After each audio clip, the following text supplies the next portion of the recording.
find in these buildings is technology. They have energy efficient lighting, the pointer.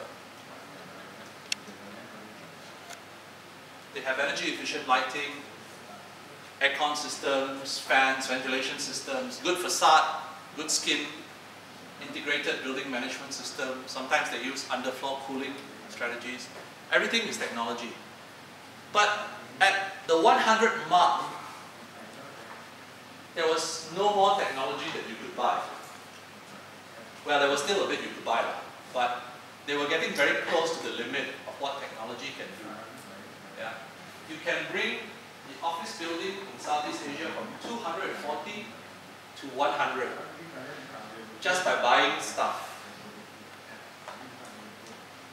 Then we saw 3 new buildings come up in Southeast Asia. One was the Green Energy Office building in Putrajaya in Malaysia. This was the first building that wanted to be zero. Unfortunately, they didn't make it. So they changed the name from Zero Energy to Green Energy. Okay, I don't mind. The second building, also in Malaysia, excuse me, not very far from the first one, is the ST Diamond building. You can guess why it's called the Diamond building.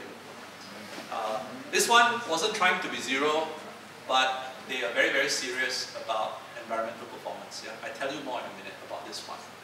And the third building was the BCA Academy Zero Energy building in Singapore. This one made it to zero. This one is currently in use. If you ever come to Singapore, you should go and visit it. And they are actually net zero. How did they do it? Well, first of all, they brought the load down from 100 to something like 40 to 60. Yeah? That means to say, it still consumes electrical power, it still consumes energy, but it's much reduced. And the way they get to zero is that they spend money, lots of money, in the form of photovoltaic technology. Yeah? So the bar below that tells you how much of the load is offset by photovoltaic, by solar power. Yeah?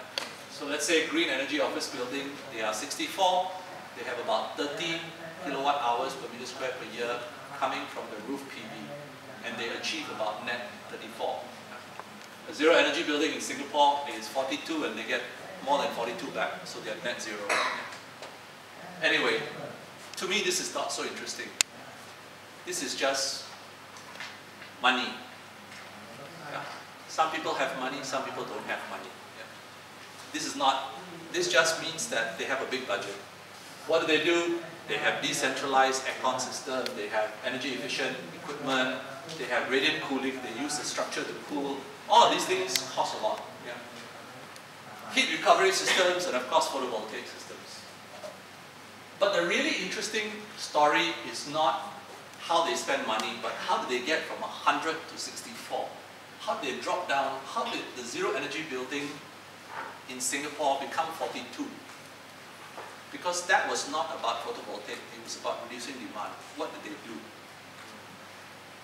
They went back to the architect,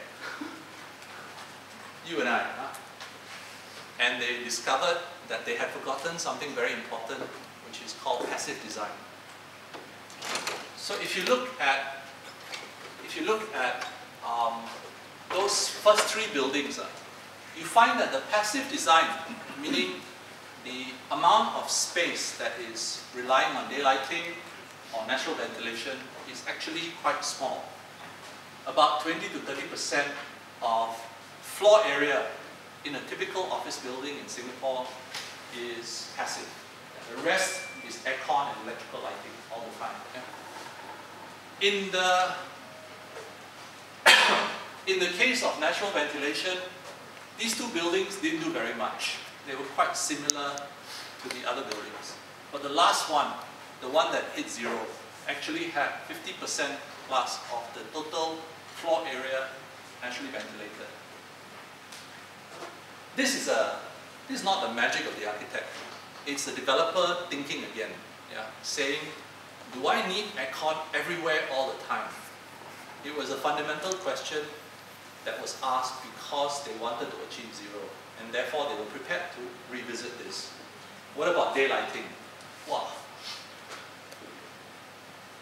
You can see that each of these buildings pushes the limits of daylight reliance. The Green Energy Office building is almost 70%, ST Diamond is 50%, and the Zero Energy building is 51%. Suddenly, the architect was important again on the question of what is a green building. Yeah. Because we couldn't buy any more equipment.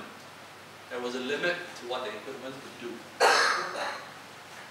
So what we were starting to see is extensive reliance on daylighting, a high level of reliance on natural ventilation, rooftop and facade greening, light directing devices like light pipes, light shelves, and ventilation enhancing devices like stack effect, chimneys, and so on. Yeah. All of these things are commonly referred to as passive strategies and features. I will give you just, before I give you the example, I want to show you how difficult it is if you want to be a green building to be passive. Here are 4 certification tools in Asia. Lotus is Vietnam, GBI is Malaysia, Hong Kong Beam is of course Hong Kong, Greenmark Singapore. I did a comparison of how many points do you get under each scheme if you buy electrical energy efficient lighting or if you introduce daylighting. Okay? I just wanted to see what do they value more. Lotus equal number of points, which is very strange because to buy a energy efficient bulb, you don't need to do anything really. You just go and ask, what is the wattage? Then you buy it and you're done. To design for daylighting, you have to do a lot. You have to understand daylight distribution, you have to understand human comfort, glare, you have to understand climate, you have to understand orientation. To do it well, you have to do it, there's a lot of work. But you get the same number of points. It gets worse after this. Green Building Index, 4.3. Hong Kong Beam, 4.3. That means you get more points if you buy the energy efficient light bulb than if you design daylighting. Singapore. What do you think is Singapore? Is it about the same or more for electrical? What do you think? Knowing Singapore, what do you think? You laugh. Okay, like you're all shy to criticize Singapore in front of me. 12 and 6. That means to say the engineer gets twice as many points than the architect for doing half as much. The average in Southeast Asia and Asia is 6 to 4, which is to say that the energy efficient lighting is 50% more value than daylighting design. This is the obstacle that you and I face. Yeah? When we want to promote green thinking and the client just wants certification, this is the problem you have to explain to him. Why is daylighting important? This is why certification is important. But let me show you a more positive thing, which is the ST Diamond building, which is, by the way, this is Greenmark certified platinum. It is GBI, Green Building Index platinum, but it's also a very smart building. It's not just about checklists and points. They do something to the architecture that is fundamental to the architecture. It's not just about technology. What did they do to the architecture? They created a big hole in the middle. The building is like a donut. And the big void in the middle is all about daylighting. Not just random daylighting, but it's actually very carefully choreographed daylighting. If you look at the section of the building, you actually see that certain facades are inclined in certain ways to push the light deeper and deeper into the floor, meaning to the lower level. Yeah. Can you see the pattern of the lighting there? This is actually showing you how the light is, the facade, the inside of the atrium is constructed so that the light gets deeper into the ground plane. And it works really well. This is the outer skin of the facade, meaning the sloping facade. Why is it sloping? Well, sloping because it shades itself. Yeah? When a building is sloping, the top floor shades the bottom floor, the middle floor shades the bottom floor. So you actually create what we call a self-shading building. Yeah? It reduces the amount of direct solar energy getting into the building. But within the context of the sloping building, they built a two-tier window system. So you see the window is divided into a top window and a bottom window. The top window is the one which pushes the light in. The bottom window is the one that provides the view. Yeah? And they did a lot of simulations. These are some of the analysis that were done. Ray trace diagrams, these are very simple tools that are now available, which allows you to predict with some level of confidence what is the building going to do. Yeah?